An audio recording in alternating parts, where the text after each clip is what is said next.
Hi guys, White Witch 110 here on a wet Wednesday. Just got home from work, decided I'll vlog early this evening instead of waiting until it gets darker. One of tonight's stories comes from New Brunswick, Fort La Tour. In 1631, Monsieur La Tour appointed himself governor, and he established a fort near the mouth of St. John. Later, another gentleman, Monsieur de Charnisay, claimed governorship. Now, Monsieur Charnisay built Fort Saint-Jean.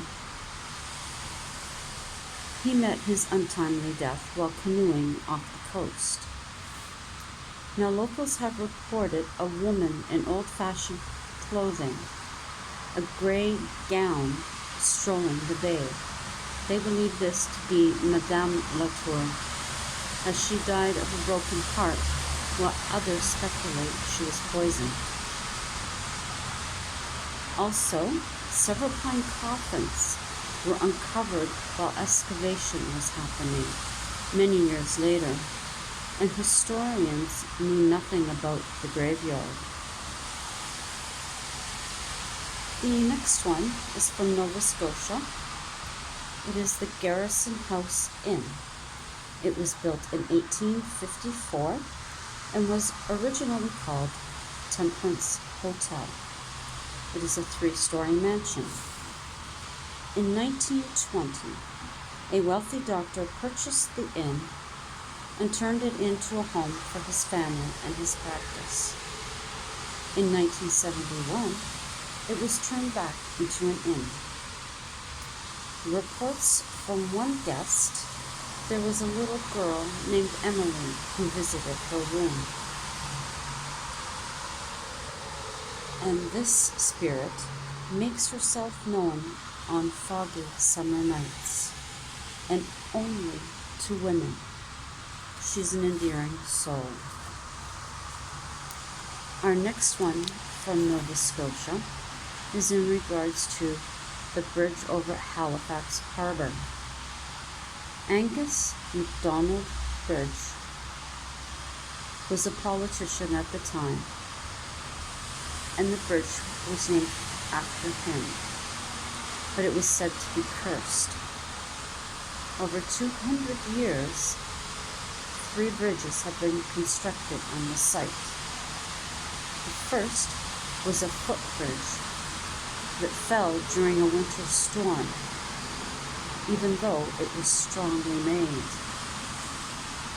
Legend has it that it was cursed by a local tribe. The second bridge was a railway bridge, and it fell on a pleasant day. The third and present bridge seen a worker fall to his death in the 1950s. An Indian chieftain was asked to remove the curse. He did so by literally burying a hatchet, although some believe that the curse still lingers.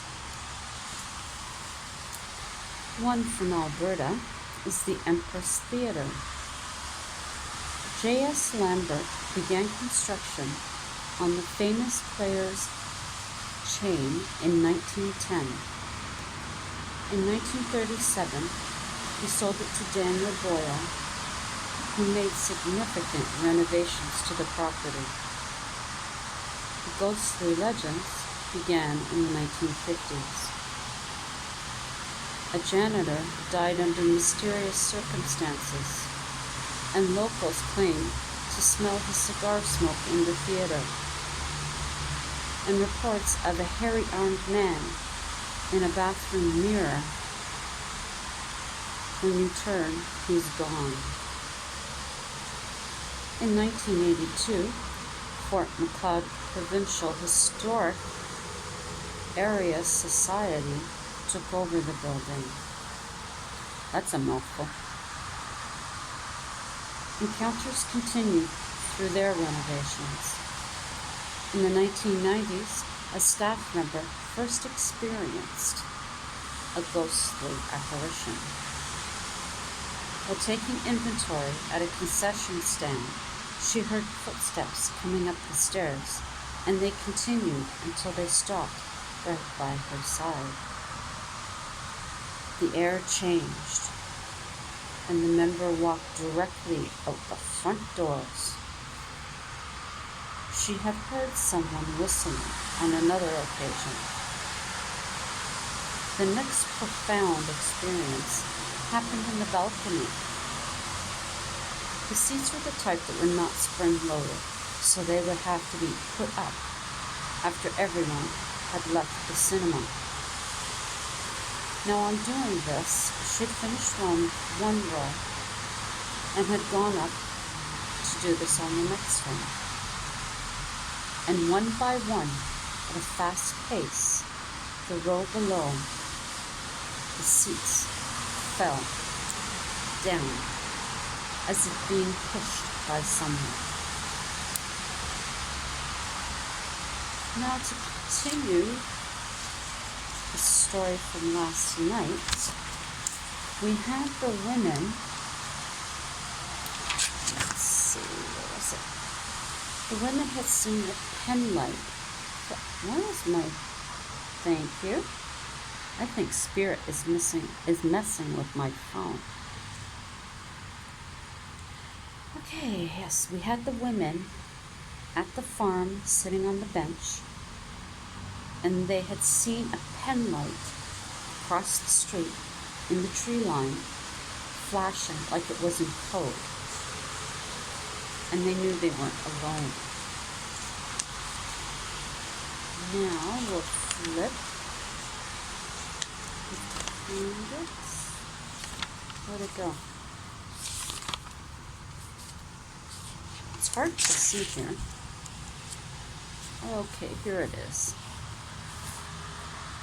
And after that experience, the women had agreed to alternate Fridays and Saturdays for their stakeouts. They held to this for quite a while with no sighting. Now on the last Friday of October, they met as usual, taking their spot as usual, and waited. Now here is one of the woman's accounts. Jill and I had been there for 3 hours. I really didn't expect anything different. I was looking over to the rose garden when something caught my eye. I grabbed hold of Jill's arm and pointed in that direction. Within the garden, a mist seemed to emerge from the ground. It was nothing like the mist we had seen before. This mist was taking on a human form. It was the bride. I was sure of it. She seemed to float along the empty bushes, but appeared to be smelling the roses. We watched for 10 minutes as she floated through the garden. It was moments later that she seemed to notice us. She smiled and continued on to the archway entrance of the garden, and then disappeared. Now the account from her friend Jill. Sonia and I had been sitting on the bench as usual. I was looking off to the left when I felt her grab my arm. I turned to ask what, when she pointed toward the rose garden. I couldn't believe my eyes. There was a white figure walking, floating in the garden, smelling flowers that weren't there. It had to be the bride.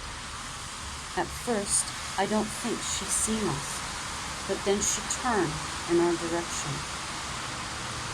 Sonia and I looked at each other. The bride then walked, floated to the arch, and then disappeared.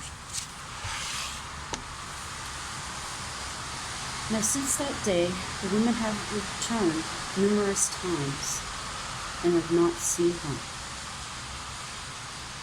They tried in vain once more to find any information on a bride that may have died on the property, but nothing was to be found.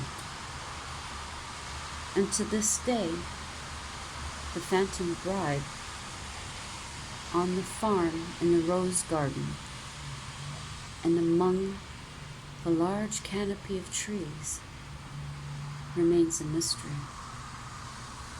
I hope you've enjoyed this evening's, although they were quick, this evening's stories. I will have more for you tomorrow. So I hope you enjoy the rest of your evening and have a terrific Thursday. You can hear, whoops, I'm charging my phone at the same time. It's a little wet down there. Can you see it? Rainy, cloudy sky. And off that way.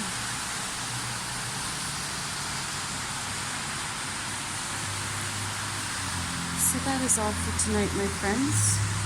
If any of you are new to my channel and you enjoy what you've seen, please subscribe and hit the notification bell so you'll know when I upload new stories. Please feel free to check out any of the people that do subscribe to me and leave comments. Their content is very interesting. Some is very funny. And some of them will take you around to different attractions throughout their city or their state. So until tomorrow, ciao for now.